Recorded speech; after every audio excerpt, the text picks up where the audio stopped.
According to the New York Times, when Vice President-elect Kamala Harris was the district attorney of San Francisco, she liked to refer to herself as a progressive prosecutor, or maybe even as the progressive prosecutor. When she ran for president, and then after she was selected as Joe Biden's running mate, this claim was scrutinized and found wanting by many. Her critics pointed to the many cases wherein she suppressed evidence and sent innocent people to jail, and to her support for a law that criminalized truancy and made parents of truant children subject to prosecution. Both examples were touted as evidence that this designation as a progressive prosecutor was inappropriate and untrue. However, in this video, we'll argue that the designation is appropriate and that the American left needs to rethink and reconceive its own history. By taking up the arguments put forward in Christopher Lasch's books, The Agony of the Left and The Culture of Narcissism, we'll try to understand how Kamala Harris, far from breaking from the progressive tradition, embodies it in all its contradictions. In 1969, the historian and social critic Christopher Lasch published The Agony of the Left, a book that told the story of the American left and of the American left's decline. In it, he spelled out how a bureaucratic elite slowly transformed American institutions like the courts and the schools in order to adapt the population to the rising power of industrial corporate capitalism. He wrote, "The dominant liberalism, which most historians have mistakenly seen as the principal 20th century manifestation of popular democracy, actually served the needs of the industrial system. Progressivism, except when it was informed by socialist or populist perspectives,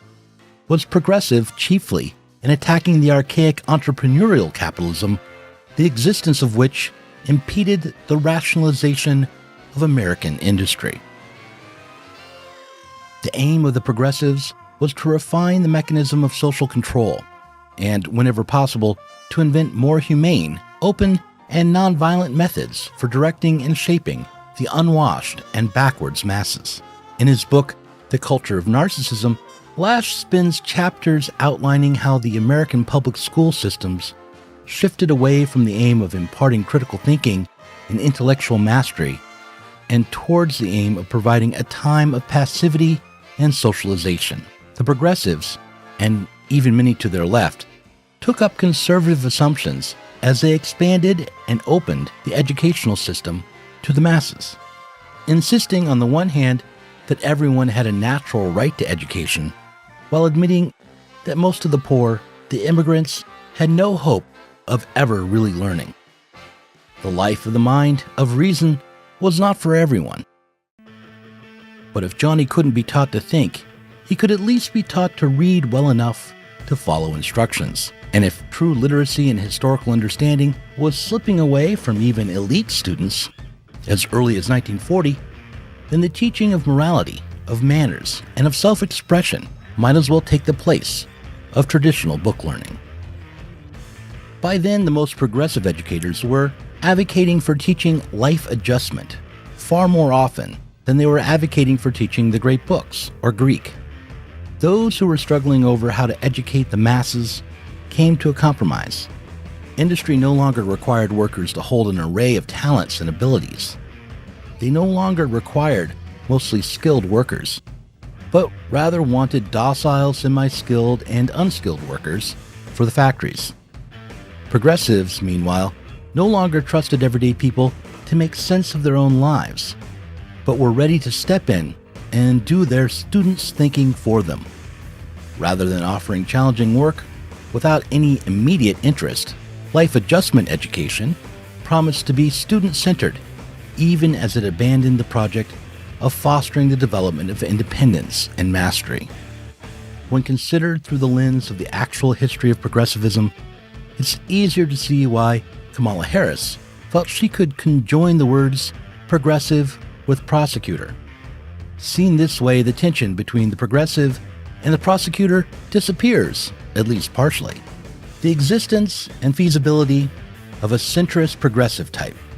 a tough-minded person who is occasionally willing to abandon his or her commitment to the humane treatment of the masses when such commitment gets in the way of efficiency and institutional needs, becomes obvious. What is less obvious, however, is how a left that had aligned itself with socialism or populism in the early part of the 20th century could settle for progressivism after the Second World War. As I have been rereading The Culture of Narcissism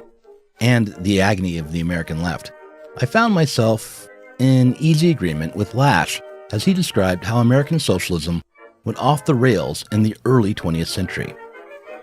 Juxtaposing the IWW against the almost forgotten American Socialist Party, the romantic radicalism of the Wobblies against the workaday reformist politics of the SPA, he suggests that the triumph of the Romantics, with their appeals to direct action and dual unionism, along with the American left's optimistic embrace of Bolshevik strategies after 1917, led to the dissolution of socialism in America and cleared a space for a regression into a deeply authoritarian politics, an authoritarian mode best understood as a kind of progressivism. However, it's important to remember that Lasch is siding with the socialist tendencies that were conceived of at the time as right-wing. And in this thoroughly post-Bolshevik era, even the left within the Socialist Party that advocated for the creation of socialist unions, who argued for the creation of political unions that could support a party that would be elected into power and that would then implement a socialist platform and break with capitalism through this electoral strategy, even this would be considered hopelessly reformist by most remaining Marxist sects. Lasch is to the right of these early 20th century Americans who predated Lenin, and his advocacy for meeting the workers where they lived, for limiting union activity to the level of supporting demands that were immediately relevant to the lives of the rank and file, while running the Socialist Party as a strictly political effort, can easily be seen, or at least taken to be, an example of opportunism. There is a dilemma at the center of Lasch's history of the American left, a dilemma that in the European context was framed around the question of reform or revolution, but that I tend to think of as a question of determinism versus voluntarism. That is, if we conceive of socialism as a society that will be built by an emancipated working class, a working class that will emancipate itself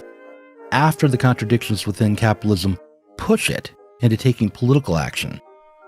then we are determinist. If, on the other hand, we see socialism as arriving through a process of party building and political action, a process led by an educated elite within or even without of the working class. If we hold that education, consciousness raising, and the development of a party is a revolutionary task of a vanguard, then we hold with a voluntarist line. One thing is certain, however, the historic failure to resolve debates about how conscious socialists should relate to the working class have always come along with crises within capitalism and have always been experienced as political and institutional defeats when considered practically. And as American socialists face the aftermath of the Trump years, as we continue to take in the reality of the defeat that the latest iteration of social democratic socialism suffered, we can find more truth in the work of Christopher Lasch than we find error. When we consider that Kamala Harris was a red diaper baby, and especially when we realize that her father, Donald Harris, was heavily influenced by Sraffa, an economist who was identified with David Ricardo as opposed to Marx, we might look for the points of agreement between Harris and Lasch, even as we notice how easily Lasch's critiques of progressive elites can be applied to our new vice president-elect.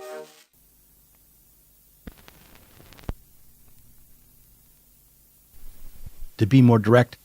what still has to be considered is the American socialist tradition that includes Lasch, and given its dismal state, we should be ready to return to basics,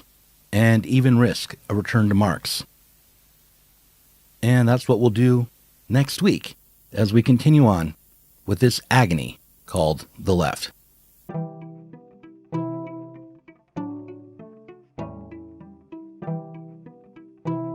If you enjoyed this conversation, please do consider supporting us on Patreon. Our patrons help to make sure that Sublation Media can continue to provide interviews, videos, books, and articles that are critical of the left from the left. If you are tired of remaining stuck within bourgeois ideologies and politics, help us sublate them both.